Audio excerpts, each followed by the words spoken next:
La abandonaron embarazada en medio del monte, hasta que un millonario vio el humo entre los árboles.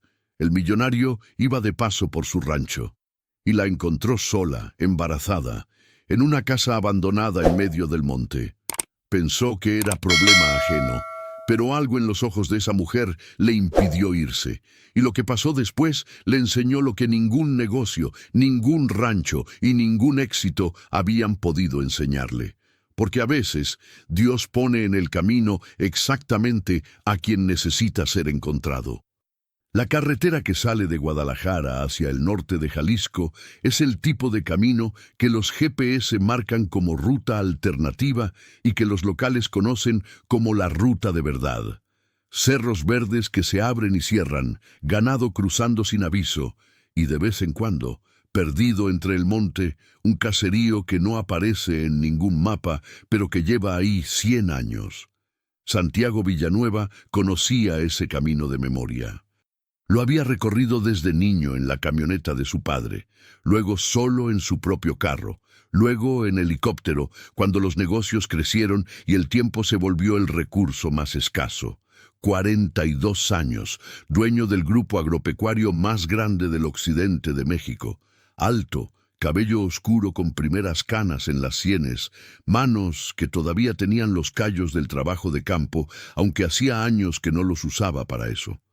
Ese martes iba al rancho San Isidro a revisar un problema con el sistema de riego que su administrador no había podido resolver en 2 semanas.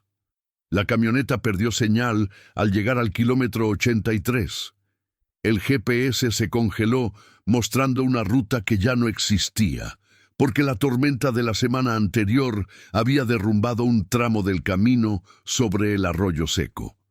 Santiago lo descubrió cuando ya era tarde para dar marcha atrás fácilmente. Decidió avanzar por la brecha lateral que recordaba vagamente de alguna visita de la infancia. Fue en esa brecha donde vio el humo. Era fino, casi transparente, del tipo que hace una fogata chica de cocina. Santiago lo notó porque el humo de fogón en medio del monte a las 3 de la tarde, sin pueblo a la vista, no era algo que se ignorara fácilmente. Detuvo la camioneta. Bajó. Siguió el humo a pie por una vereda que se abría entre la hierba alta hasta que el monte cedió y apareció frente a él una construcción que a duras penas podía llamarse casa. Paredes de adobe con grietas, techo de lámina oxidada, una ventana sin vidrio tapada con plástico negro, una puerta de madera que no cerraba a plomo. Alrededor, un terreno con una pequeña milpa que alguien había intentado mantener viva. Y en la puerta, una mujer, joven, 20 y tantos años.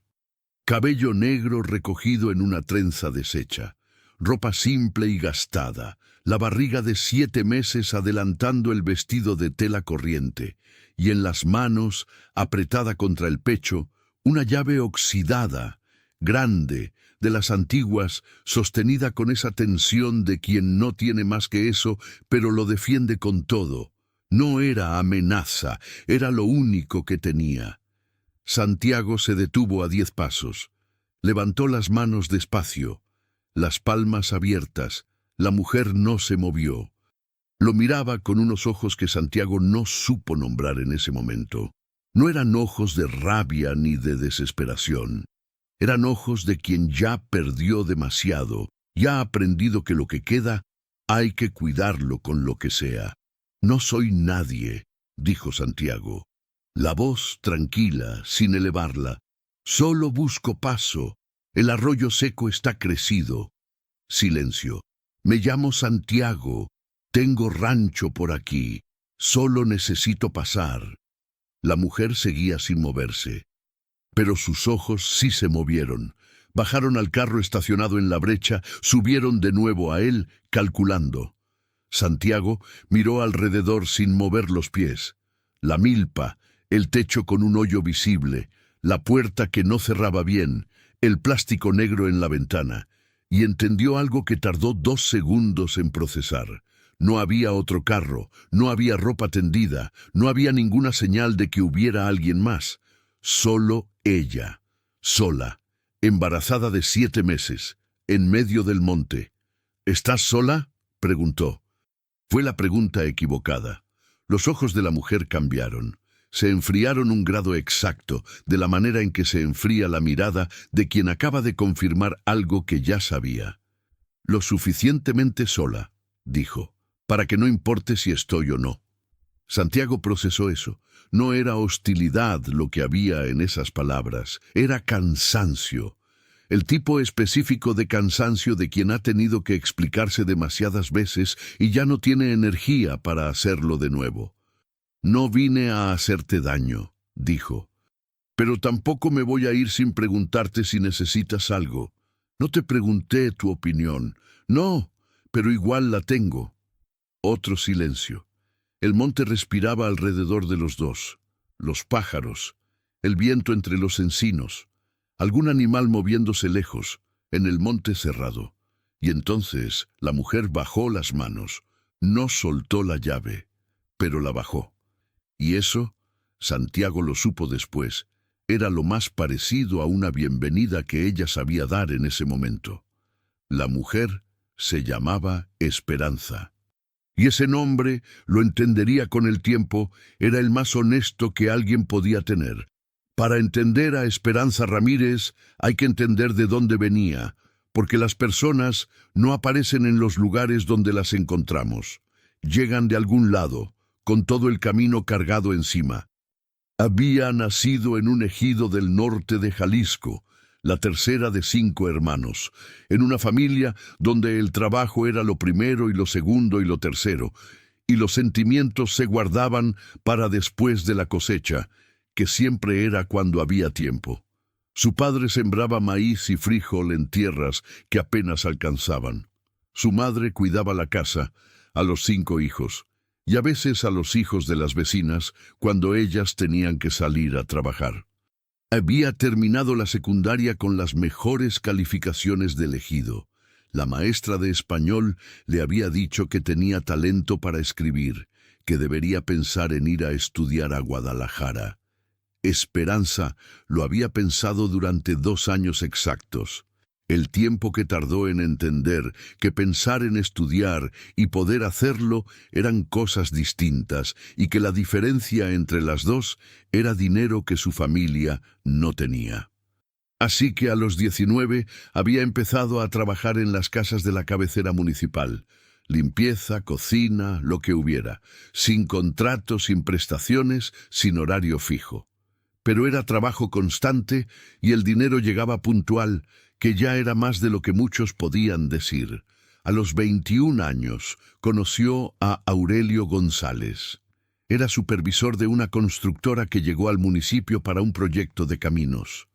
Tenía camioneta nueva, ropa que no era de tianguis y una manera de hablar que hacía que todo pareciera posible. Le dijo que era diferente, que veía en ella cosas que los demás no veían. Esperanza no lo creyó de primera.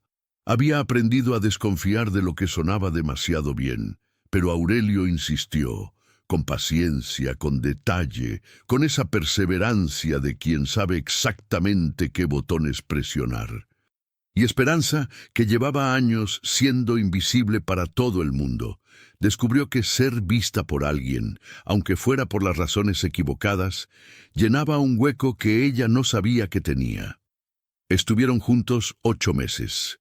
Cuando Esperanza le dijo que estaba embarazada, Aurelio respondió que él ya tenía familia, que había una esposa en Guadalajara, que el proyecto del camino terminaba en 3 semanas y él se iba, que lo sentía, que no era lo que ella pensaba, que había entendido mal.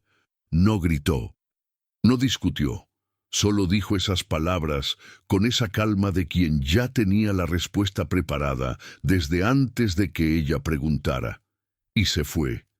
Esperanza esperó a que cerrara la puerta. Se sentó en el borde de la cama de su cuarto rentado y miró la prueba de embarazo que todavía tenía en la mano. No lloró. No en ese momento. Fue después, sola, cuando el edificio se quedó en silencio y los otros inquilinos habían apagado sus luces. Entonces, sí. Pero llanto que no cambia nada tiene su tiempo, y Esperanza lo sabía. Cuando terminó, guardó la prueba en el cajón debajo de la ropa, salió a comprar lo que faltaba para la cena y siguió. Así era Esperanza. Seguía. Su familia la recibió con ese silencio específico de las familias que no saben cómo manejar lo que no esperaban. No la corrieron, porque no era gente de correr a nadie. Pero el silencio pesó más que cualquier palabra, y Esperanza supo que quedarse en el ejido significaba cargar ese silencio todos los días, en cada mirada, en cada conversación que se cortaba cuando ella entraba a un cuarto. Encontró trabajo en la Hacienda San Marcos, a 2 horas del ejido, como cocinera y encargada de limpieza general. Un matrimonio de Guadalajara que llegaba los fines de semana largos. Esperanza vivía en el cuarto de servicio de lunes a viernes. Estuvo ahí 4 meses. Hasta que la señora de la hacienda la vio de perfil un domingo de octubre y dijo, frente a su marido y frente a Esperanza, que no podía tener a una embarazada en la propiedad, que se veía mal, que qué iban a pensar los visitantes. Lo dijo como quien comenta el estado de un mueble que ya no sirve. Esperanza escuchó cada palabra. No respondió. Fue a su cuarto, guardó sus cosas en la mochila, dejó la llave sobre la cama y salió caminando por el camino de tierra que llevaba a la brecha principal. No tenía a dónde ir, o más exactamente, tenía un lugar al que no quería volver y ninguno al que quisiera llegar. Caminó 2 días con la mochila al hombro y la barriga de 6 meses que ya pesaba de otra manera que la semana anterior. Comió lo que llevaba. Durmió bajo un mezquite la primera noche, en un cobertizo abandonado la segunda. La casa de adobe la encontró al tercer día, siguiendo un camino de monte que olía a fogón apagado. Era una construcción vieja que alguna vez había sido rancho de alguien. Todavía tenía techo, todavía tenía paredes.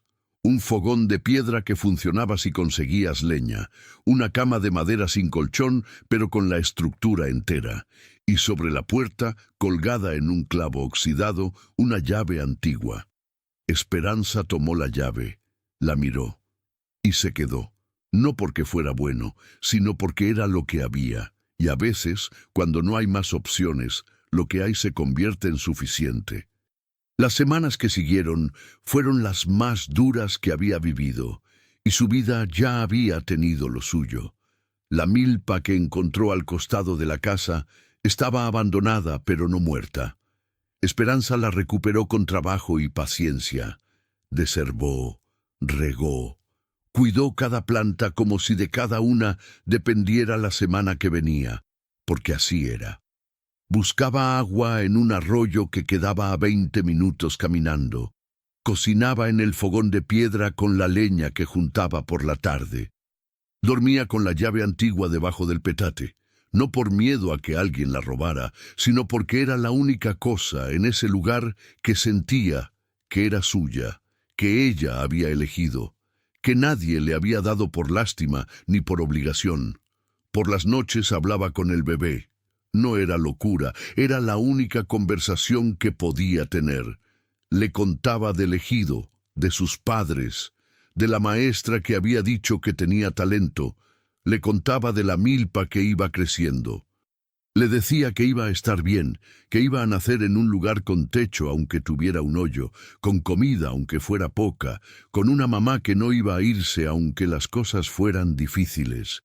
Y en esas conversaciones solitarias, con el fogón apagado y el monte quieto afuera, Esperanza encontraba un hilo delgado de razón para seguir. Ese bebé era todo lo que tenía. Por él aguantaría lo que fuera necesario. Llevaba 6 semanas ahí cuando Santiago Villanueva apareció en la brecha con su camioneta y su GPS congelado. Santiago Villanueva no era hombre de complicarse la vida con problemas ajenos, no porque fuera mala persona, sino porque había aprendido, en 42 años, de tomar decisiones que afectaban a cientos de personas, que los problemas que uno no puede resolver completos, es mejor no empezarlos. Eso era lo que se decía a sí mismo mientras caminaba de vuelta a la camioneta. Se detuvo a los 10 pasos. Pensó en la barriga de 7 meses. Pensó en el techo con el hoyo visible. Pensó en la llave oxidada apretada contra el pecho. Y pensó en su madre. Doña Carmen Villanueva había enviudado a los 38 con 3 hijos y un rancho en deudas. No había pedido ayuda a nadie. Cuando Santiago, ya adulto, le preguntó por qué, ella respondió que no era que no la necesitara. Era que nadie se la había ofrecido. Se dio la vuelta.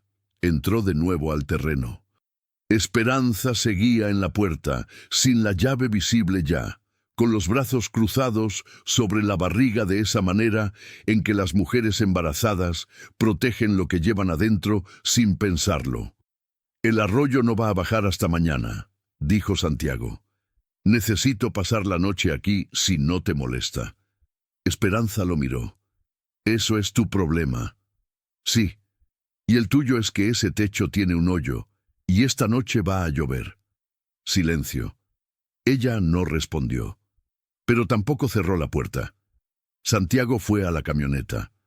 Sacó la caja de herramientas que siempre llevaba, el rollo de plástico grueso que su administrador había metido sin que nadie lo pidiera, y volvió. Sin anunciar lo que iba a hacer, subió al techo y tapó el hoyo. Esperanza lo observó desde el terreno. Cuando bajó, Santiago dijo que ya estaba. Esperanza dijo que no le había pedido eso. Santiago dijo que ya lo sabía. Hubo un silencio. Luego ella entró a la casa y dejó la puerta abierta. No era una invitación grande, pero era lo que había. Y Santiago aprendió, en los días que siguieron, que con Esperanza lo que había siempre era suficiente para empezar. La primera noche, Santiago la pasó en la camioneta, no porque no hubiera espacio adentro, sino porque entendía perfectamente que una mujer sola en medio del monte, embarazada y sin nadie, no le debía nada a un extraño que llegó sin avisar. Y que la confianza, si iba a existir entre los dos, tenía que ganarse de la única manera que se gana, despacio, con hechos, sin pedir nada a cambio. De madrugada llovió, como había calculado. El plástico aguantó. A las 6 de la mañana bajó de la camioneta. El monte olía a tierra mojada y los pájaros hacían el inventario ruidoso del amanecer. Fue al arroyo. Seguía crecido. Otro día, al menos, encontró a Esperanza en el terreno intentando recoger leña mojada para el fogón. La leña mojada no sirve, pero no había más. Santiago fue a la camioneta, sacó el termo de café que había traído de Guadalajara, los sándwiches envueltos en papel de estraza y una bolsa de leña seca que su administrador había metido sin que nadie lo pidiera, que era el tipo de persona que metía cosas sin que las pidieran, porque llevaba 20 años sabiendo lo que hacía falta antes de que alguien lo dijera. Lo dejó todo en el terreno sin palabras. Esperanza los miró. Luego lo miró a él. «¿Por qué?», dijo. Santiago pensó en la respuesta, no la rápida, la de protocolo social, la verdadera. «Porque hace años alguien debió haber hecho esto por mi mamá y nadie lo hizo». Esperanza no respondió, pero tomó el termo, y eso fue suficiente para empezar. 2 días se convirtieron en 3 cuando una de las llantas de la camioneta encontró un clavo oxidado en la brecha, y la llanta de repuesto tenía también un problema que nadie había reparado. Santiago llamó a su administrador, que tardó horas en llegar con el equipo necesario porque el camino secundario requería doble tracción. En esos 3 días pasaron cosas pequeñas que no se planean. Santiago remendó la cerca del terreno con alambre que encontró enrollado junto a la pared. Esperanza le enseñó dónde estaba el ojo de agua limpia, a 20 minutos caminando, porque la pipa del pozo estaba rota. Santiago trajo del carro una lámpara de mano y pilas nuevas. Esperanza hizo frijoles de olla con epazote del monte que olieron a algo que Santiago no había olido en años. A cocina de rancho, a mediodía en casa de su abuela, a algo que viene antes de todo el dinero y todas las decisiones. Comieron en silencio la primera vez.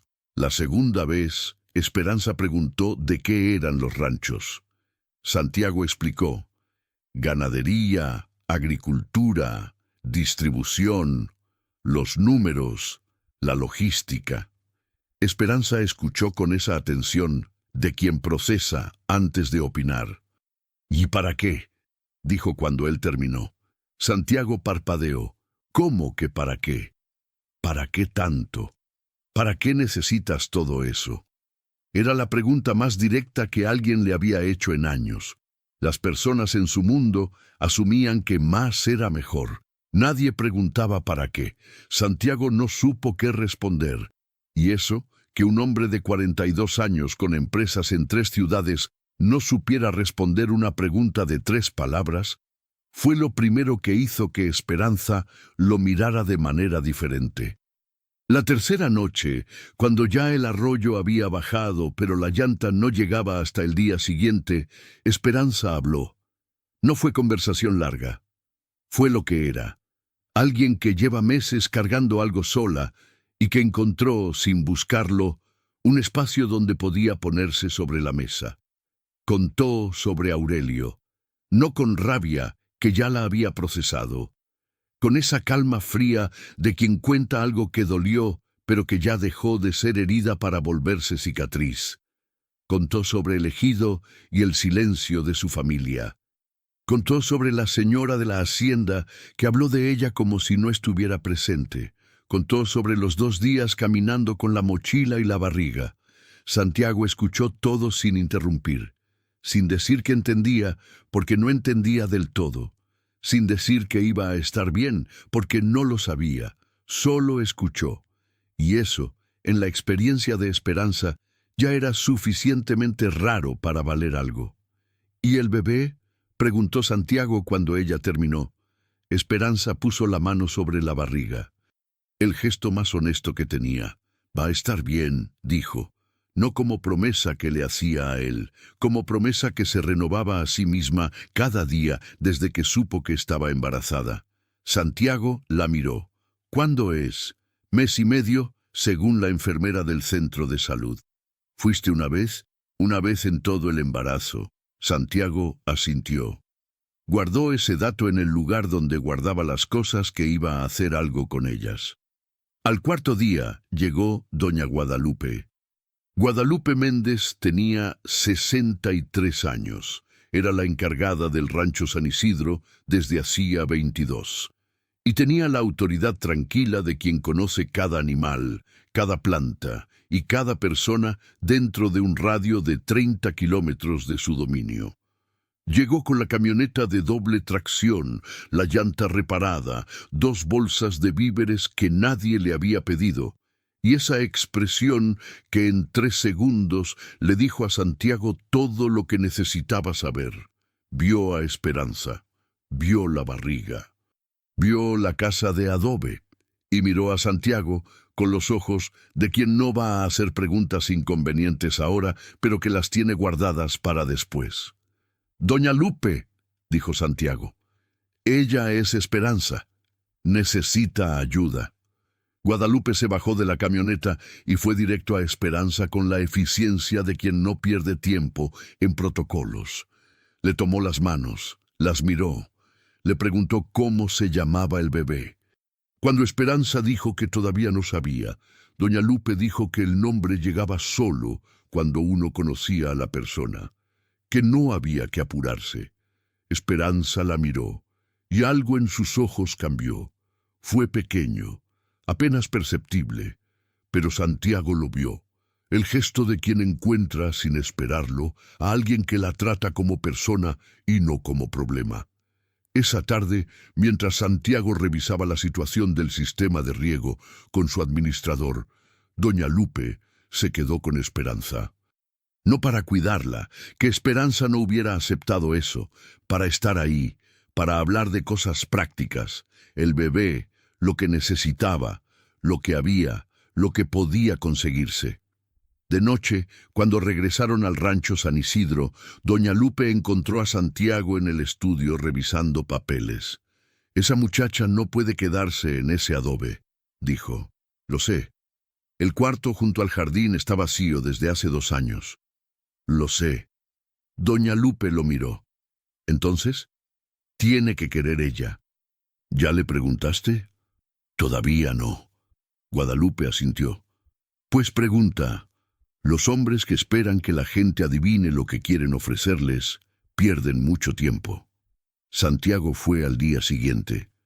Encontró a Esperanza en el terreno remendando el plástico de la ventana con los pedazos que él había dejado. «Hay un cuarto en el rancho San Isidro», dijo. «Tiene baño propio, está limpio. Doña Lupe está ahí toda la semana». Esperanza siguió remendando. «¿Para qué?», dijo. «Para que el bebé nazca en condiciones. Eso es caridad, es una oferta, es lo mismo». Santiago pensó en cómo responder, no con el argumento fácil, sino con el verdadero. «No es lo mismo, la caridad no pide nada, la oferta sí. Lo que te pido es que cuando el bebé tenga 1 mes, me digas si quieres seguir o si prefieres irte. Si quieres seguir, hablamos de trabajo en el rancho con contrato y salario. Si no, te ayudo a llegar a donde quieras llegar». Esperanza paró de remendar. Lo miró. «¿Por qué harías eso?». Santiago pensó en su madre, en la respuesta que ella le había dado, en que nadie se la había ofrecido. «Porque puedo», dijo. «Y a veces eso es suficiente razón». Esperanza miró el plástico remendado en su mano. Miró la casa de adobe. Miró la barriga. «Lo voy a pensar», dijo. Lo pensó 2 días. El tercero dijo que sí. El rancho San Isidro era exactamente lo que parecía desde afuera. Sólido, funcional, sin lujos innecesarios, pero sin carencias. 300 hectáreas de tierra productiva, ganado sano, una casa principal con 4 cuartos que Santiago usaba los fines de semana, y el cuarto junto al jardín que doña Lupe tenía siempre limpio por si acaso. Esperanza llegó un miércoles. Traía lo que tenía, que cabía en una mochila: ropa, documentos, una fotografía de sus padres, una libreta de espiral donde desde los 16 años escribía cosas. No era diario exactamente, más bien apuntes, observaciones, ideas que necesitaban un lugar donde estar. Y la llave oxidada de la casa de adobe que había guardado en el fondo de la mochila sin que nadie le preguntara por qué. Doña Lupe le mostró el cuarto. Era sencillo pero digno: cama, silla, mesa pequeña, ventana al jardín donde crecían jacarandas que en enero iban a ponerse moradas. Esperanza puso la mochila en el piso, miró el cuarto, miró por la ventana las jacarandas todavía verdes. No dijo nada, pero puso la mano sobre la barriga y exhaló de esa manera específica de quien suelta, por primera vez en mucho tiempo, algo que había estado cargando sola. Los días que siguieron fueron de adaptación cuidadosa. Esperanza no era de las que se acomodan rápido, era de las que observan primero, aprenden cómo funciona un lugar antes de asumir que tienen derecho a estar en él. Ayudaba a doña Lupe en la cocina, no porque se lo pidieran, sino porque era su manera de estar presente sin sentir que ocupaba espacio ajeno. Doña Lupe la dejaba hacer sin comentar demasiado, que era su manera de respetar la dignidad de alguien que no quería ser tratada como invitada. Un martes de noviembre, mientras hacían tortillas en la cocina, doña Lupe le habló por primera vez de manera real, no de los quehaceres del rancho, de otra cosa. Dijo que ella también había llegado al rancho San Isidro sin tener a dónde ir, que hacía 22 años el dueño anterior, el papá de Santiago, le había dado trabajo cuando nadie más se lo daba, porque ella tenía 3 hijos y el marido había muerto en un accidente. Dijo que la gente que ayuda sin pedir nada a cambio existe, aunque sea difícil creerlo cuando uno lleva mucho tiempo sin encontrarla. Esperanza escuchó todo sin interrumpir. Luego siguió haciendo tortillas. Pero algo en su manera de manejar el comal cambió. Menos tensa, más presente. Santiago llegaba los fines de semana. La primera vez fue el sábado siguiente a que Esperanza llegara. Encontró el rancho exactamente como siempre, excepto por un detalle. Sobre la mesa del comedor, junto al florero de siempre, había un plato con pan de elote recién hecho que olía a algo que lo hizo detenerse en el marco de la puerta. Doña Lupe llegó desde la cocina. Lo hizo ella. Santiago asintió. Comió el pan de elote con el café de la mañana y no dijo nada más sobre eso.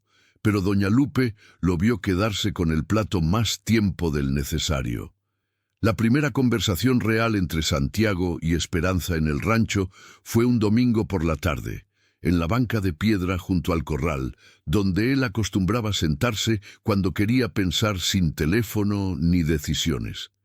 Esperanza apareció por ahí sin buscarlo. Había salido a caminar, que era lo que hacía cuando el cuarto se sentía pequeño. Se sentó en el otro extremo de la banca, dejando entre los dos el espacio de quien no asume familiaridad. «¿Cómo se va a llamar?», preguntó Santiago. «Todavía no sé si es niño o niña». «¿Cuándo sabes?» «Cuando nazca». Santiago asintió. «¿Tienes nombre pensado para los dos casos?» Esperanza lo pensó. «Para niña, Lucía, por mi abuela». Pausa. «Para niño no sé todavía». «¿Cómo se llamaba tu abuelo?» «Crescencio». Santiago la miró. «¿Y lo estás considerando?» Esperanza casi sonrió. Fue un movimiento pequeño, rápido, que desapareció antes de ser completamente sonrisa. «No», dijo. Santiago soltó una risa breve, genuina, sin protocolo, y en ese intercambio pequeño algo cambió entre los dos. No mucho. Lo suficiente para que la banca de piedra junto al corral se convirtiera, sin que nadie lo planeara, en el lugar donde se sentaban los domingos cuando él llegaba. El doctor Ramos llegaba al rancho los miércoles.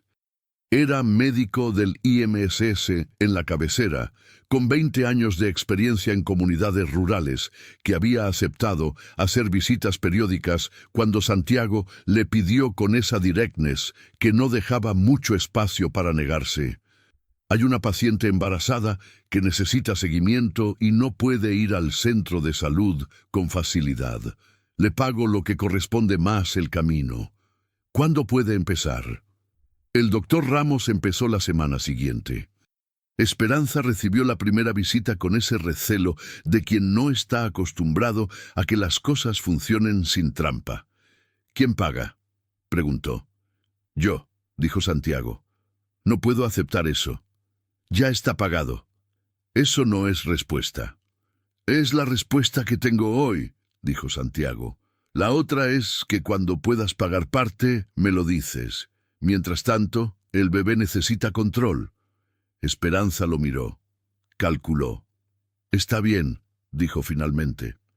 El doctor Ramos dijo que el bebé estaba sano, bien posicionado, que Esperanza necesitaba más hierro y más descanso, y que faltaban aproximadamente 5 semanas. 5 semanas que pasaron con esa cadencia de la espera que importa. Doña Lupe enseñó a Esperanza a hacer quesillo de rancho, que era un proceso largo y preciso que requería más paciencia que técnica. Esperanza aprendió rápido, con esa atención al detalle de quien siempre ha aprendido haciendo. Un domingo de noviembre, Santiago llegó más temprano de lo habitual y la encontró en la banca con la libreta de espiral abierta. Se detuvo a distancia.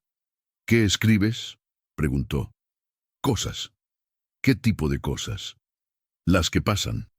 Se sentó en el otro extremo de la banca. «¿Desde cuándo escribes?» «Desde los 16». «¿Y qué escribías a los 16?» Esperanza miró la libreta. Lo que quería ser. ¿Y qué quería ser? Lo pensó antes de responder. No porque no supiera, sino porque era la primera vez en mucho tiempo que alguien le preguntaba eso como si la respuesta importara. «Maestra», dijo. «De primaria».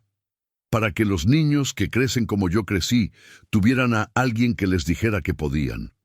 Santiago asintió despacio. ¿Todavía quieres? Esperanza cerró la libreta. Es una pregunta difícil, dijo. No te pido que la respondas hoy. Entonces, ¿para qué la preguntas? Santiago la miró. Para que sepas que alguien la hizo. El monte estaba en silencio alrededor de los dos, las jacarandas del jardín, todavía verdes, la banca de piedra que con el tiempo fue dejando de tener el espacio de antes entre ellos. Lucía nació una madrugada de diciembre, cuando el cielo del rancho San Isidro estaba tan cargado de estrellas que parecía que alguien las había puesto específicamente para la ocasión. Doña Lupe había preparado todo desde la semana anterior. Tenía esa experiencia tranquila de quien ha estado presente en los momentos que importan muchas veces y sabe que lo que se necesita es presencia sin pánico. Santiago estaba en el rancho ese fin de semana. Cuando Esperanza lo despertó a las 2 de la mañana, con esa calma de quien ya procesó el miedo y ahora solo necesita moverse, él se levantó sin hacer preguntas. Llamó al doctor Ramos. Avisó a doña Lupe que ya estaba despierta, porque doña Lupe siempre estaba despierta cuando hacía falta. Y se quedó, no en el cuarto, porque ese espacio era de Esperanza y de doña Lupe y del doctor Ramos.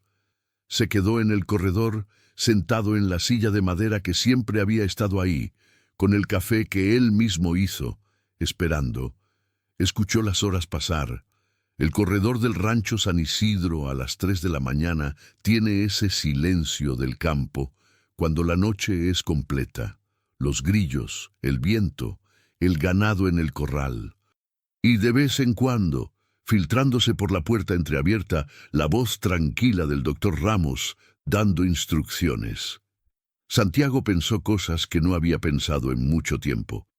Pensó en 42 años de decisiones tomadas desde una posición de poder, en que rara vez se había preguntado qué necesitaba una persona específica, de carne y hueso, en un momento específico. Pensó en el adobe con el techo roto, en la llave oxidada apretada contra el pecho, en la milpa raquítica al costado de la casa.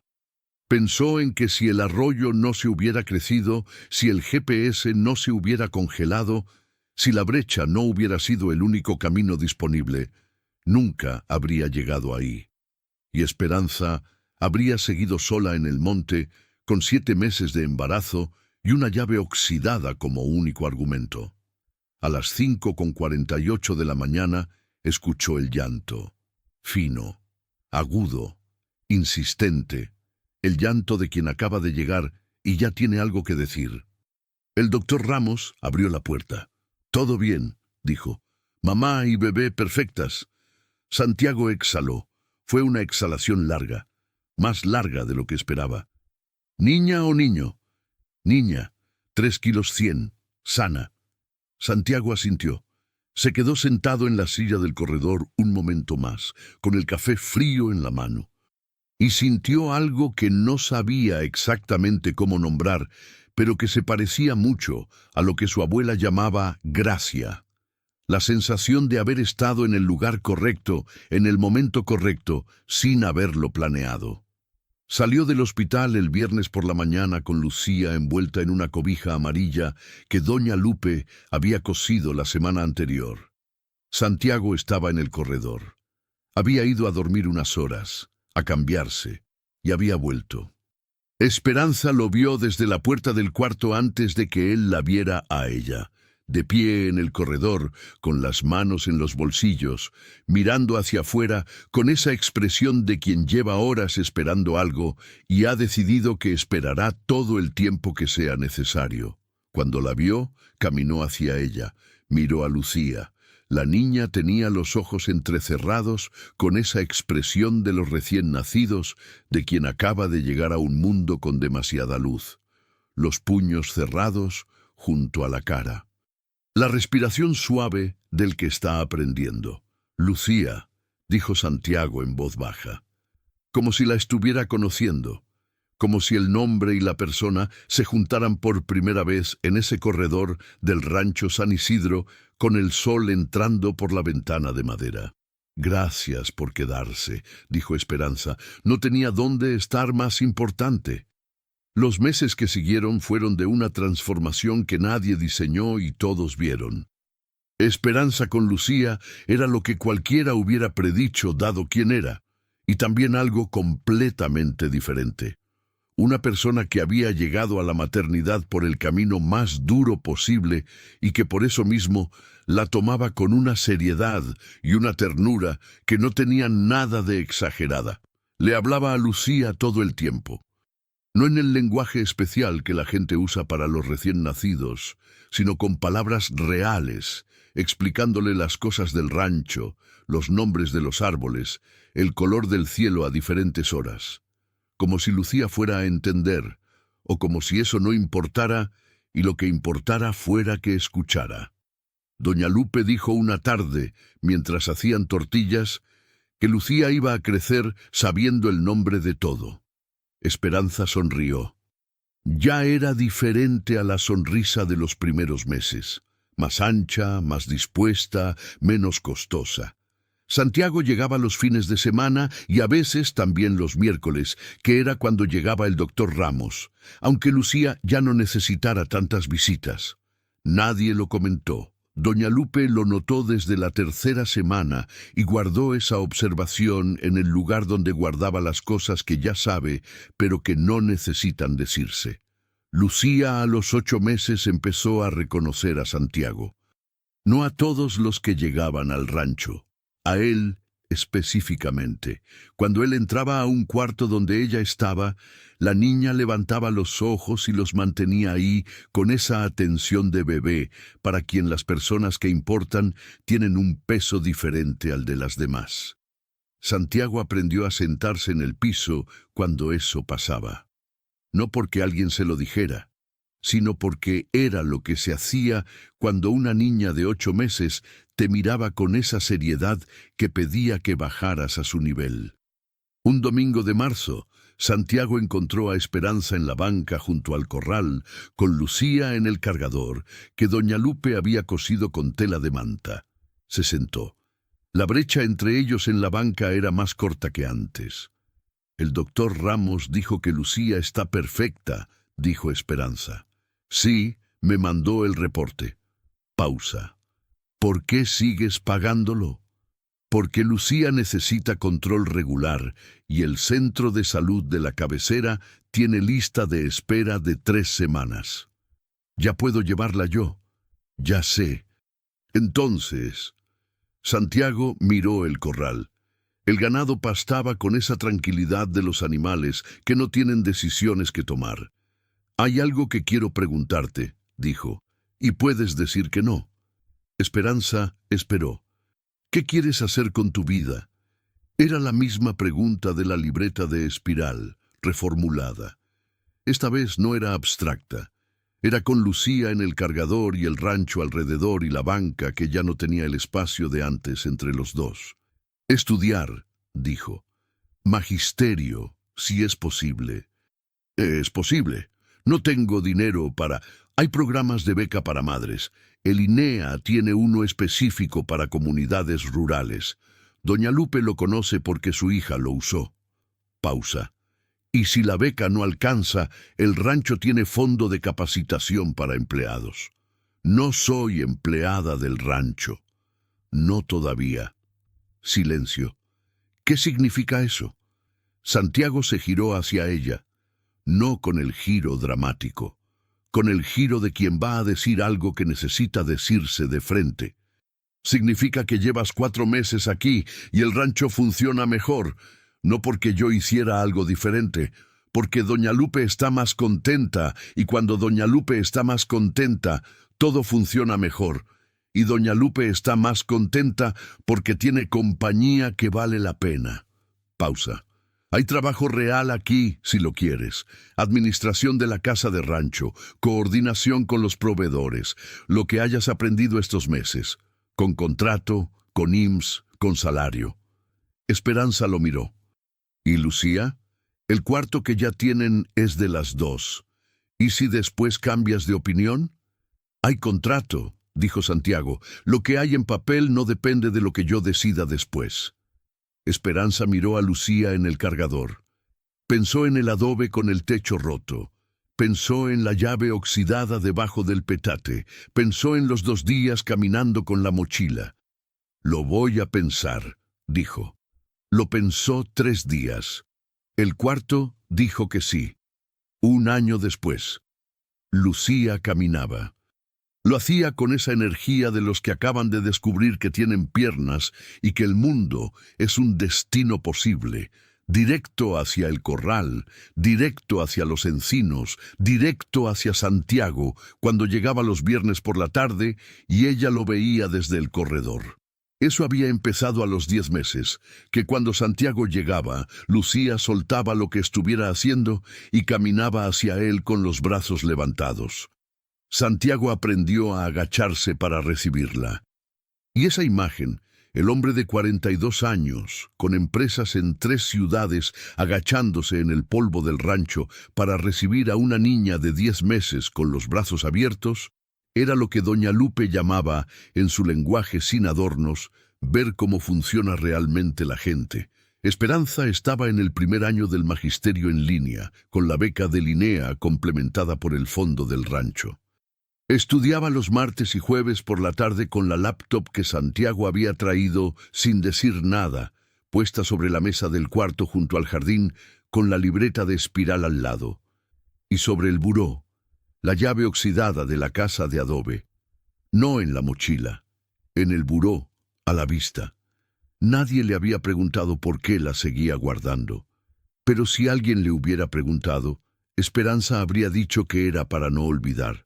No el dolor, sino el punto exacto donde una cosa se termina y otra comienza. Que a veces son el mismo momento.